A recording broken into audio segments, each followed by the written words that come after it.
الله أكبر الله أكبر الله أكبر الله أكبر الله أكبر الله أكبر الله أكبر الله أكبر الله أكبر كبيرا والحمد لله كثيرا وسبحان الله بكرة وأصيلا لا إله إلا الله وحده صدق وعده ونصر عبده وأعز جنده وهزم الأحزاب وحده لا إله إلا الله ولا نعبد إلا إياه مخلصين له الدين ولو كره الكافرون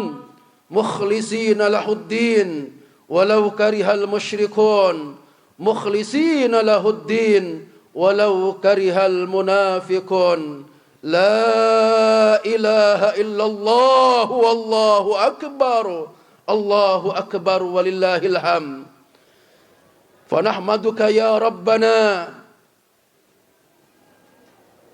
حمدا كثيرا طيبا يليق بجلال وجهك الكريم وعظيم سلطانك ونصلي ونسلم على هذا النبي المصطفى الذي ينعى هذه الأمة على اختلاف ألوانها وجنسياتها ولغاتها هي خيراته أخرجت للناس فقال عز وجل في آية من ذكره الحكيم أعوذ بالله من الشيطان الرجيم بسم الله الرحمن الرحيم قد أفلح من تزكى وذكر اسم ربه فصلى بل تؤثرون الحياة الدنيا والآخرة خير وأبقى وقال رسول الله صلى الله عليه وسلم من صام رمضان إيمانا واحتسابا غفر الله له ما تقدم من ذنبه ومن قام رمضان إيمانا واحتسابا غفر له ما تقدم من ذنبه صدق الله العظيم ورسوله الكريم ونحن على ذلك إن شاء الله من الشاهدين وأوصيكم ونفسي أيها المؤمنون بتقوى الله فإن المتقين هم الفائزون وإن الطاغين هم الخاسرون إخوة الإيمان جماعة صلاة عيد الفطر رحمكم الله.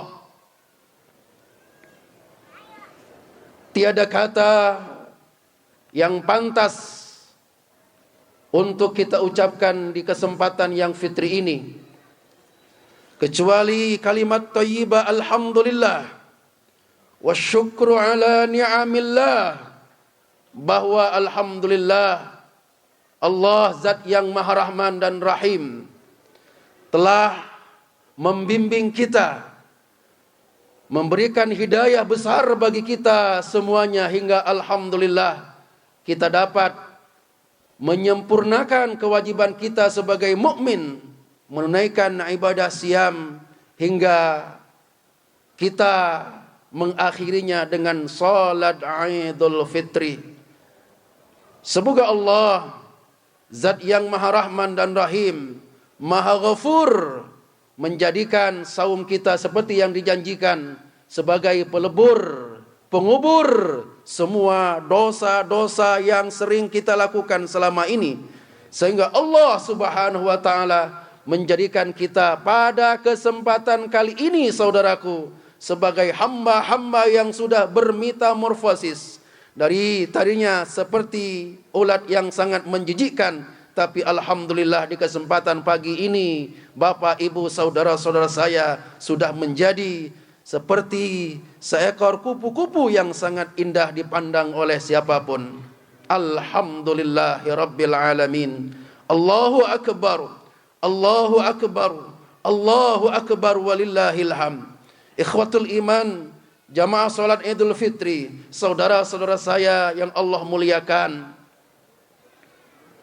kalau kita beribadah, entah itu salat wajib, qabliyah, ba'diyah, tarawih, qiyamul lail, zakat, infak, sedekah, hanya karena datangnya bulan Ramadan, maka sungguh bulan Ramadan itu sudah berpisah dan melewati kita.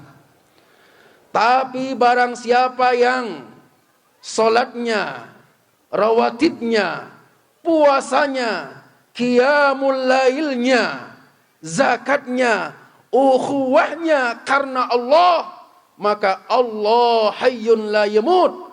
Allah zat yang maha hidup, Allah yang tidak akan pernah berakhir. Maka saya yakin kalau itu tujuannya, ketika bulan Ramadan sudah lepas dari kita semuanya, tidak akan ada perubahan yang signifikan pada salat kita terus akan berjamaah, zakat kita terus akan kita keluarkan, sedekah juga kita akan keluarkan, saling amar ma'ruf dan nahi mungkar akan kita laksanakan. Karena apa? Kita yakini bahwa ibadah kita bukan karena Ramadan, tapi ibadah kita sungguh demi Allah, semata-mata mengharapkan ridho dan perkenan Allah Subhanahu wa ta'ala.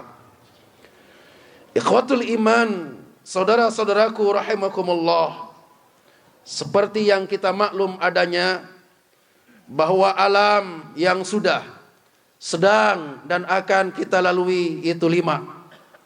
Pertama, alam roh, dan kita tidak bisa mengintervensi Allah pada alam yang ini. Wa yas'aluka 'anir roh, qulir rohu min amri rabbi wa ma utitum minal ilmi illa qalila. Yang kedua, alam rahim. Alhamdulillah juga sudah kita lewati. Yang ketiga, alam dunia. Ini yang sedang kita jalani. Yang keempat, alam barzah akan kita hadapi. Dan yang kelima, alam akhirat, rumah kita yang sebenarnya.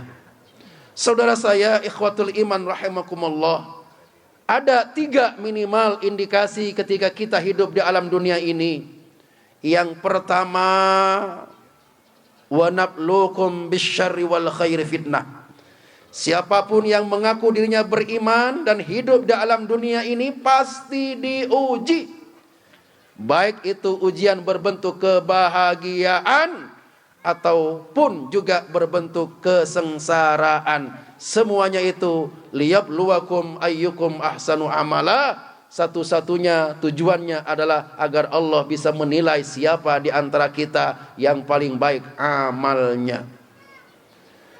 Indikasi yang kedua dari hidup kita di alam dunia ini adalah harus berkarya, harus beramal. Dan ketika manusia beramal di atas dunia ini, ada 4 kategori manusia. Yang pertama disebut dengan khairun nas, manusia yang paling baik. Siapa mereka? Dia yang semenjak baligh, 9 tahun kalau wanita, 15 tahun kalau pria, iman, Islam, ihsannya terus menanjak. Dan kelak saat Allah memanggil dirinya, dia pasrah dan ridho, sehingga Allah memanggilnya, ya ayyatuhan nafsul mutmainnah, irji'i ila rabbiki radiyatan mardiyah, fadkhuli fi ibadi wadkhuli jannati. Kelompok yang kedua sebaliknya, syarrun nas, manusia yang paling jelek, manusia yang paling buruk. Siapa dia?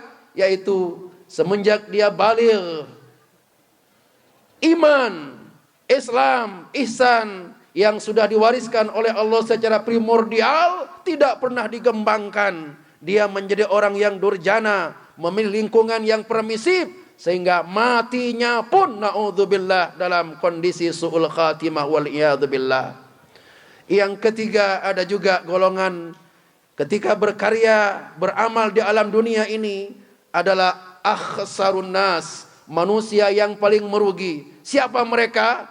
Ketika baligh, usia remaja, dia mendapat bimbingan yang religius dari keluarganya. Tapi menjelang usianya 40 tahun justru dia salah pilih kawan, salah pilih lingkungan, sehingga terpengaruhi. Akhirnya iman, Islam dan ihsannya bukan menanjak tapi justru menurun. Inilah orang yang sangat-sangat merugi, wal iyadzubillah. Dan yang keempat, saudaraku, ikhwatul iman rahimakumullah, orang yang aflahun nas, manusia yang paling beruntung. Siapa mereka? Mungkin saja saat masih mudanya dia mabok, dia mencuri, bahkan dia pernah berzina. Tapi ketika menjelang usianya 40 tahun, falamma balagha asyuddahu wa balagha arba'ina sanatan qala rabbi auzi'ni an ashkura ni'mataka allati an'amta alayya wa ala walidayya wa an a'mala salihan tardah wa aslih li fi dhurriyyati inni tubtu ilaika wa inni minal muslimin. Allah anugerahkan kepadanya hidayah sehingga dia dekat ke masjid. Dia rajin bersedekah. Dia rajin membuka lembaran-lembaran kalamullah, sehingga meskipun sempat menjadi manusia yang berlumur dosa, akhirnya dia kembali kepada Sang Khalik dengan husnul khatimah. Dan ini kalau kita mau jujur rata-rata di antara kita. Umar bin Khattab pernah membunuh, pernah mabok, semua dosa pernah dia lakukan. Tapi ketika beliau masuk Islam, akhirnya apa saudaraku? Jasadnya sekarang disandingkan dengan jasad manusia mulia Muhammad sallallahu alaihi wasallam. Dan setiap orang yang berkunjung ziarah kepada beliau pasti juga memberikan salam kepada Umar bin Khattab. Assalamu alayka ya Rasulullah, assalamu alayka ya Aba Bakrin, assalamu alayka ya Umar bin Khattab. Padahal beliau saat masih hidupnya hampir saja memenggal leher Rasulullah sallallahu alaihi wasallam. Tapi kata Allah, qal lilladzina kafaru iyantahu yughfar lahum. Muhammad, sampaikan kepada mereka yang katanya sudah puluhan tahun kafir, asal mereka berhenti dari kekufurannya, insyaf, masuk Islam, bertaubat, aku enggak peduli Muhammad, dosanya sebesar apapun akan aku ampuni. Dan alhamdulillah saudaraku, kita naudzubillah tidak pernah kafir. Insyaallah kita pun akan termasuk kepada golongan orang yang aflahun nas, manusia yang paling beruntung itu. Amin. Allahu akbar, Allahu akbar, Allahu akbar, walillahil hamd. Indikasi yang ketiga dari hidup kita di alam dunia ini adalah kullu man 'alaiha fan wa yabqa wajhu rabbika dzil jalali wal ikram. Semua yang ada di alam dunia ini termasuk kita saudaraku pasti berakhir, pasti mati. Dan ketika nanti jasad kita sudah terbujur kaku, apakah kita berhak masuk surga firdausnya Allah subhanahu wa ta'ala? Atau na'udzubillah justru neraka yang akan membakar tubuhnya? Untuk itu, di kesempatan khutbah kali ini khatib akan membekali 3 tiket agar dengannya saudara-saudara saya, bapak ibu diperkenankan oleh Allah untuk menjadi ahli firdausnya. Yang pertama, tiket keimanan. Man kana akhiru kalamihi la ilaha illallah mukhlisan min qalbi dakhalal jannah. Siapa yang akhir ucapannya sebelum dia menghembuskan nafasnya yang terakhir, la ilaha illallah, masuk surga. Saudaraku ikhwatul iman rahimakumullah. Wa idh qala rabbuka lil malaikati isjudu li adama fasajadu illa iblis aba wastakbar wa kana minal kafirin. Jin oleh Allah subhanahu wa ta'ala yang waktu itu sama-sama diperintahkan untuk hormat sujud kepada Adam, itu diciptakan sebelum manusia 80.000 tahun sebelum manusia diciptakan. Maka kalau kita baca Al-Quran, ketika direndengkan antara manusia dengan jin, pasti yang disebutkan duluan adalah jin. Wa ma khalaqtul jinna wal insa.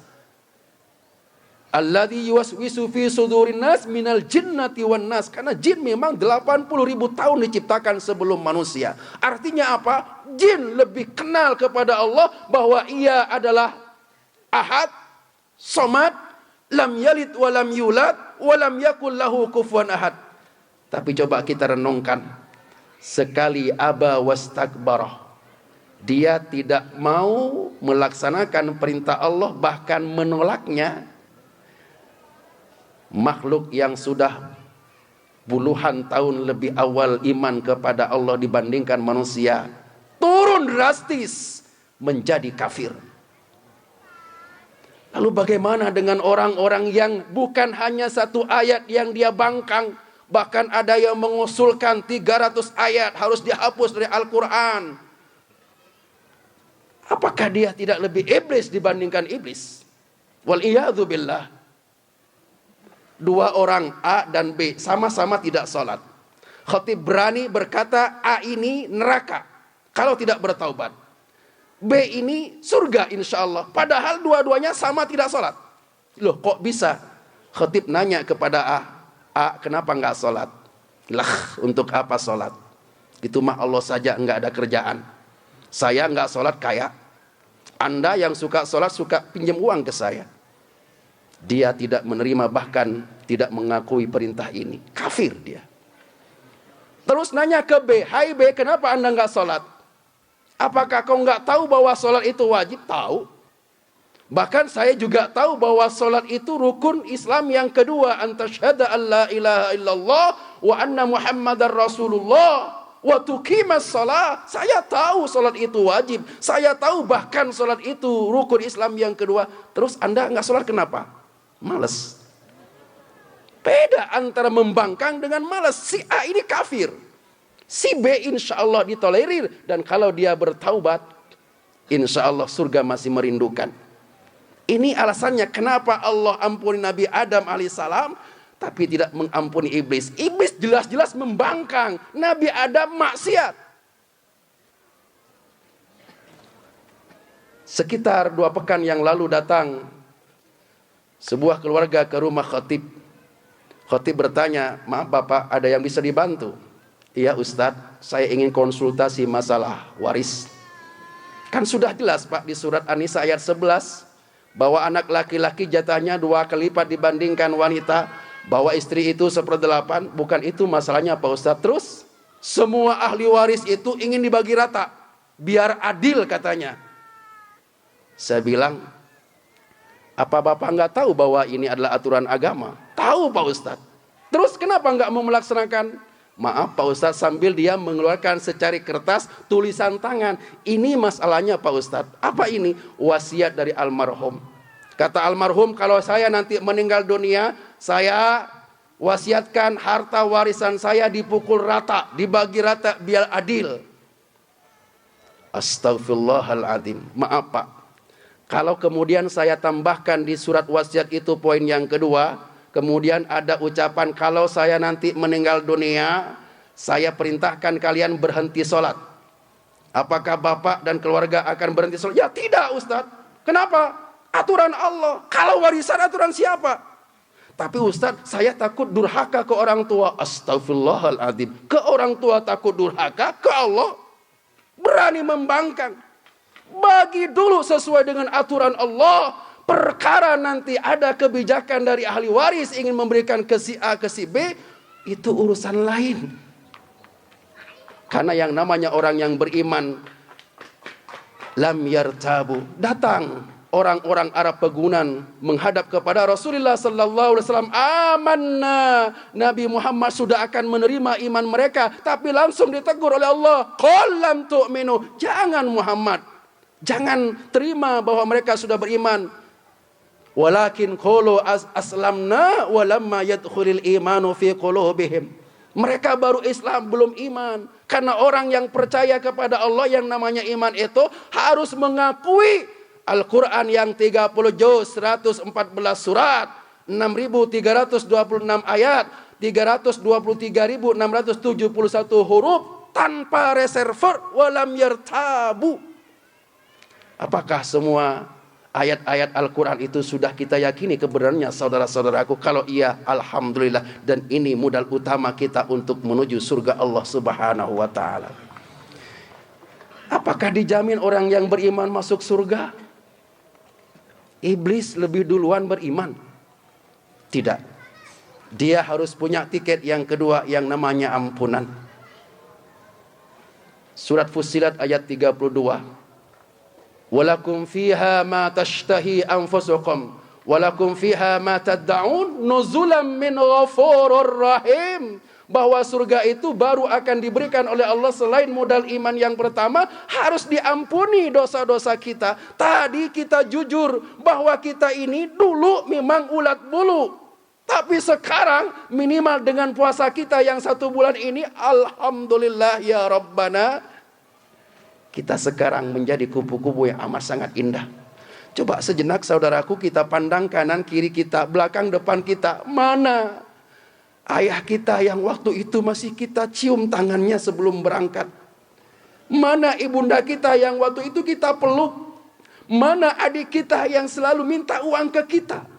Sudah duluan menghadap Allah Subhanahu wa ta'ala. Tapi kita alhamdulillah saudaraku, diberikan kesempatan dulu oleh Allah untuk taubat, untuk membersihkan diri. Maka mudah-mudahan kita ini adalah anak yang menjadi dambaan dari ibu dan ayah anda kita, yang meskipun beliau sudah wafat, tapi bisa terus mengalirkan pahala kepada ibunda kita, ayah anda kita, dan orang-orang yang pernah berjasa kepada kita.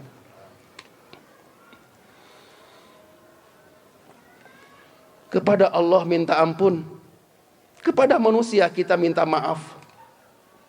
Coba bayangkan ibunda kita saudaraku bersimbah darah, ratusan bahkan mungkin ribuan urat saraf yang harus putus. Bahkan beliau berani mati asal kita bisa lahir dengan selamat. Bermalam-malam ibunda kita tidak tidur saudaraku, saat kita kecil sedang sakit, tapi tak peduli asal kita anaknya segera sehat. Ayah kita pergi pagi, pulang sore, banting tulang peras keringat, bahkan sering dipermalukan di depan umum oleh atasannya, tapi nggak peduli asal ayah kita bisa pulang membawa untuk membesarkan kita anaknya. Beliau berdua siap menangis asalkan kita anaknya bisa berbahagia. Beliau siap menggunakan baju yang compang-camping asal kita bisa berpakaian yang baru. Ibu ayah kita siap lapar asalkan kita anaknya bisa kenyang. Jujur kita dimandiin sama ibu kita sampai usia SD kelas 6. Jujur kita dipakaikan oleh ibunda kita minimal sampai SD kelas 1. Tapi kenapa saat ibu kita, ayah kita sekali-kalinya ingin dimandiin oleh kita anaknya, kenapa kita malah nyuruh orang lain saudaraku? Tidakkah kita termasuk anak yang durhaka? Bayangkan kita dipakain celana, dipakain baju oleh ibu kita sampai usia 6 tahun minimal. Tapi kenapa saat beliau meninggal dunia cuma sekali-kalinya beliau minta dipakaikan kain kafan? Tapi kita justru menyuruh orang lain. Tidaklah itu merupakan perbuatan yang durhaka, wal iyadzu billah.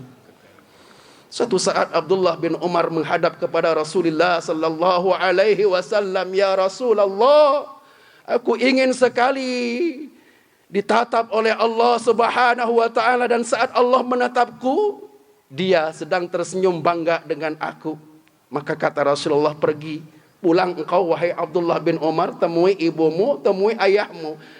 Kalau engkau ditatap oleh ibu dan ayahmu dan beliau tersenyum karena bangga denganmu wahai Abdullah bin Umar, saat itu pula kau sedang ditatap oleh Allah dan Allah tersenyum kepadamu. Tapi kalau ibu dan ayahmu murka, Allah lebih murka. Ridallah fi ridal walidaini wa suhtullah fi suhtil walidain." Maka tiket yang kedua, semoga kita mendapatkan ampunan dari Allah Subhanahu wa taala dan dimaafkan oleh saudara-saudara kita yang pernah kita zalimi dengan mata kita, mulut kita, tangan kita, kaki kita, sehingga ampunan itu betul-betul kita dapatkan. Dan tiket yang terakhir adalah saudaraku, agar kita masuk surga tidak cukup dengan iman, Tidak cukup dengan tiket yang kedua, yaitu ampunan. Karena kata Rasulullah sallallahu alaihi wasallam, saddidu wa qaribu fa innahu la yudkhilu ahadukumul jannah amaluh. Saddidu, jadilah orang-orang yang baik, dekati Allah, terus beribadah, karena tidak ada yang bisa memasukkan ke surga amalnya. Terkejut ketika itu hadis disampaikan, lalu sahabat berkata, wala anta ya Rasulullah, apakah itu juga berlaku untukmu wahai Rasul? Na'am, illa ayyataghammadani rabbi birahmatihi, tapi Allah telah menganugerahkan kepada aku kasih sayangnya. Irhamu man fil ardi yarhamkum man fis sama. Bagaimana agar kita mendapatkan kasih sayang dari Allah? Kasih sayangilah makhluk-makhluk Allah yang ada di muka bumi. Terus ada yang bertanya, kalau amal kita tidak bisa membawa kita ke surga, terus apa-apaan ini kita sholat? Apa-apaan kita berpuasa? Khatib membaca sebuah kitab Daqaiqul Akhbar. Diceritakan di sana seorang hamba mengabdi kepada Allah dengan ibadahnya 70 tahun tanpa dosa. Dan dia minta kepada Allah agar dicabut nyawanya saat sedang sujud kepada Allah. Dikabulkan. Dan di akhirat diceritakan, Allah berfirman kepada malaikat, adkhiluhu al-jannata birahmati. Hai malaikat, masukkan dia ke surga dengan kasih sayangku. Mendengar kata-kata kasih sayangku, hamba tadi berkata, la ya Allah, bal bi amali.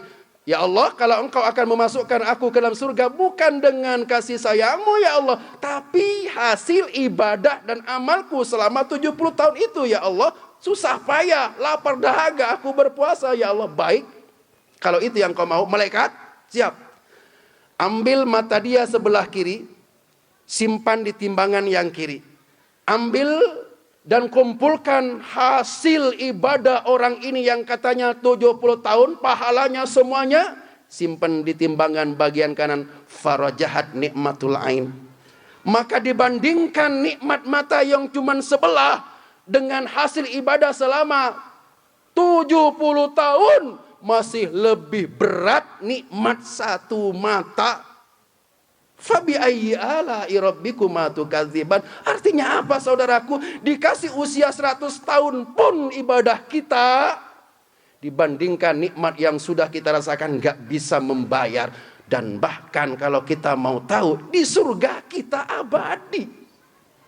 Itu artinya bahwa kita masuk surga dengan kasih sayang Allah subhanahu wa ta'ala. Maka wajar kalau Nabi bersabda, atadruna mal muflis, hai sekalian sahabat, tahukah kalian siapa orang-orang yang bangkrut itu? Qala al muflisu fina man la dirhama wala mata ya Rasulullah. Orang yang bangkrut itu dia yang enggak punya uang, yang enggak punya harta. Kata Nabi, la, bukan. Terus siapa ya Rasul? Al muflisu fina man ata bi salatin wa zakatin wa hajjin wa saumin walakin syatama hadza wa akala mala hadza. Orang yang bangkrut dia itu orang yang rajin salat, getol puasa, banyak sedekah, tapi rajin pula dia menyakiti tetangganya dan dia tidak mau minta maaf. Sedangkan nanti di akhirat tegak keadilan, maka dia tuntut, ya Allah, ini orang pernah mendolimi aku dan belum minta maaf. Akhirnya ketika itu sudah enggak berlaku kita memaafkan lagi. Diambillah kebaikan dari orang ini, pahala salatnya habis, dan yang ngantri orang yang didolimi oleh kita masih banyak. Sehingga habis pula pahala saum kita, pahala salat kita, masih banyak yang kita dolimi. Mau dibayar oleh apa lagi? Akhirnya kata Allah, ambil dosa orang yang pernah dia dolimi itu, kasihin kepada dia. Inilah orang yang bangkrut, wal iyadzubillah. Maka inilah kenapa agama kita setelah kita tuntas 30 hari, bagi yang memulai hari Sabtu, 29 bagi yang memulai hari Ahad, tetap terus harus beridul fitri, diantaranya dengan saling memaafkan. Semoga Allah zat yang maha baik mengampuni dosa kita yang bersifat vertikal, juga berkenan mengetuk hati orang-orang yang pernah kita dolimi, yang berhubungan dengan kesalahan kita antar sesama. Barakallahu li wa lakum fil Qur'anil Karim wa nafa'ani wa iyyakum bima fihi minal ayati wa dzikril hakim wa taqabbalallahu minni wa minkum tilawatah innahu was samiul alim.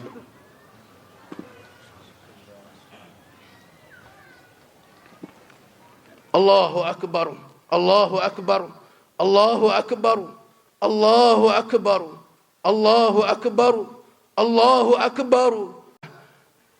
Sadaqa wa'dah, nasara 'abdah, wa a'azza jundah, wa hazama al-ahzaba wahdah. La ilaha illallah wa la na'budu illa iyyah, mukhlishina lahuddin walau karihal kafirun. Saudaraku ikhwatul iman rahimakumullah, sejenak mari ikhlaskan, tundukkan hati, bermunajat kepada Zat Rabbi Ilahi. Semoga sisa usia kita yang masih ada ini betul-betul menjadi sisa usia yang diberkahi oleh Allah Subhanahu wa taala. Umur kita panjang dengan amalan yang bertambah terus, jasad kita sehat, rezeki kita dimudahkan oleh Allah Subhanahu wa taala, anak-anak kita disoleh-solehkan oleh Allah Subhanahu wa taala dan dipertemukan kembali oleh Allah dengan Ramadan yang akan datang. Allahumma salli ala sayyidina Muhammad wa sallim wa radiyallahu ta'ala an kulli sahabati Rasulillah ajma'in. Amin. Alhamdulillah ya Allah, alhamdulillah ya Rabb, nahmaduka hamdan syakirin, hamdan naimin, hamdan yuwafi ni'amahu wa yukafi mazidah. Ya Rabbana lakal hamdu kama yanbaghi li jalali wajhikal karim wa azimi sultanika. Allahumma salli wa sallim wa barik ala qudwatina Muhammadin wa ala alihi wa sahbihi ajmain. Allahumma anta rabbuna ya Allah, la ilaha illa anta khalaqtana, nahnu ibaduk wa nahnu ala ahdika wa wa'dika mastata'na, na'udzu min syarri ma sana'na wa nabu'u laka bi ni'matika alaina wa nabu'u bi dhunubina faghfir lana ya Allah wa liwalidina wa liman ahsana ilaina wa ikhwanina al-muslimin wal muslimat. Innahu la yaghfiru dhunuba illa anta. Allahumma ya Sami, wahai engkau zat yang maha mendengar. Allahumma ya Basir, wahai engkau zat yang maha menatap. Allahumma ya Syahid, wahai engkau zat yang maha menyaksikan. Allahumma ya Mujibat da'awat, wahai engkau yang maha menjawab dan mengabulkan semua pinta kami ya Allah. Zat yang maha mendetakkan jantung sehingga kami masih bisa hidup. Zat yang apabila kami lapar memberikan kami makan dan minum. Zat yang apabila kami terkantuk Dia berikan kami istirahat untuk bisa tidur. Ampuni ya Allah dosa hamba sebesar apapun. Ampuni pula dosa ibu dan ayahanda kami ya Allah. Darah dagingnya mengalir deras di tubuh kami anak-anaknya. Bersimbah darah ibunda kami saat melahirkan kami anaknya. Berjuang antara hidup dan mati. Enggak peduli ya Allah. Asal beliau bisa melahirkan kami dengan selamat ke duniamu ini ya Allah. Maka kami mohon ganti setiap tetes darah yang keluar dari rahim bunda kami. Setiap tetes air ASI yang kami minum dari bunda kami. Setiap tetes keringat yang keluar dari ayahanda kami mohon ya Allah, ganti dengan pahala yang besar di sisimu ya Rabbana. Jadikan hamba anak-anak yang pandai berbakti kepada beliau. Jadikan setiap untayan doa yang kami persembahkan untuk ibu dan ayahanda kami sebagai penggugur dosa-dosa beliau ya Rabbana. Dan perkenankan kelak kami bisa bersama kembali dengan ibu kami, ayah kami, istri, anak, cucu, kakek, nenek kami di surga Firdausmu ya Allah. Rabb, kami mohon jangan dulu kau cabut nyawa kami sebelum tuntas kami melaksanakan semua perintahmu. Jangan dulu kau cabut nyawa kami ya Allah sebelum berhasil kami menjauhi semua laranganmu ya Rabbana. Dan andaikan kelak tubuh kami harus terbujur kaku, kami tinggalkan duniamu yang fana ini, kami mohon ya Allah, mata ini telah engkau ampuni dari pandangan yang haram. Telinga ini telah engkau ampuni dari pendengaran yang haram. Mulut ini telah engkau ampuni dari pembicaraan yang mungkin banyak menyinggung orang. Tangan hamba ya Allah ampun bila pernah mengambil yang bukan hak kami ya Rabbana. Kaki kami ampuni ya Allah bila pernah kami langkahkan ke tempat yang tidak engkau ridhai. Rabb, Andaikan kami harus meninggalkan duniamu yang fana ini, izinkan kami telah berhasil menjadi suami yang pantas ditauladani oleh istri dan anak-anak kami. Yakinkan bahwa nafkah yang kami berikan kepada mereka bersumber dari cara yang halal. Kalau kami nanti mati, ya Allah, izinkan kami telah berhasil menjadi istri yang solehah, yang menjadi qudwah untuk anak-anak kami, ya Rabb.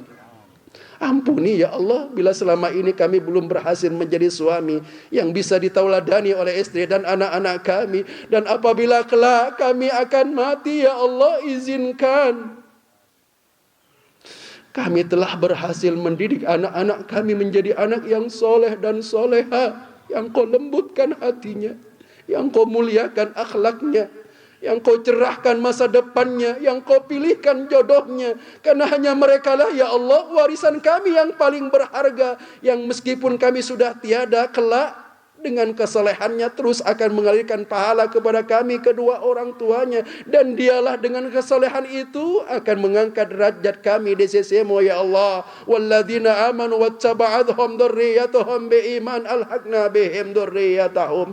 Dan apabila ibu bapa meninggalkan anak cucu yang soleh-soleh lebih berkualitas dibandingkan dari ibu bapaknya, kelak anak itulah yang akan mengangkat derajat kita di sisi Allah Subhanahu wa taala. Maka solehkan anak kami, ya Allah. Basahkan senantiasa lisannya untuk senantiasa mendoakan kami dengan tulus, terutama saat kami harus kembali ke hadiran-Mu dengan doa-doa mereka. Rabbighfirli wali walidayya warhamhuma kama rabbayani shaghira.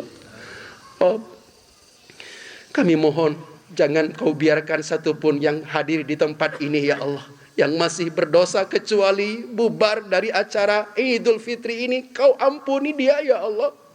Jangan Kau biarkan satupun di antara kami yang hadir di lapang ini, ya Allah, yang sedang berkekurangan kecuali yang Kau berikan kecukupan-Mu, ya Rabbana.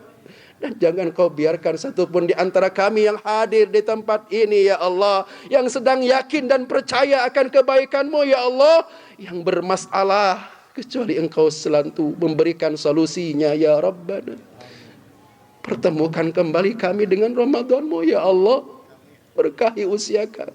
Allahumma ja'alil hayata ziyadatan lana fi kulli khair, wa ja'alil mauta rahatan lana min kulli syarrin. Andaikan kami kelak harus mati, ya Allah, izinkan kami telah memberikan yang terindah untuk agama-Mu, ya Allah. Izinkan kami telah memberikan yang terbaik untuk bangsa kami, ya Allah. Izinkan, ya Allah, Kau telah menjamin hamba yang lemah ini dengan surga-Mu, ya Rabb.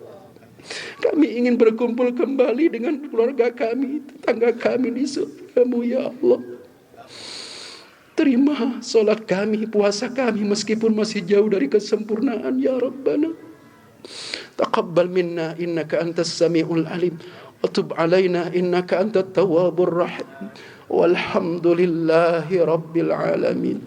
عباد الله إن الله يأمركم بالعدل والإحسان وإيتاء ذي القربى وينهى عن الفحشاء والمنكر والبغي يعظكم لعلكم تذكرون. واذكروا الله يذكركم واسألوه من فضله يؤتكم ولذكر الله أجل وأكبر. والسلام عليكم ورحمة الله وبركاته.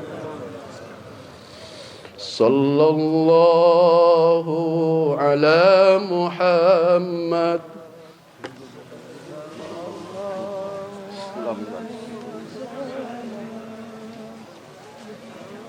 Atur nuhun, alhamdulillah sampai kita sehat saja.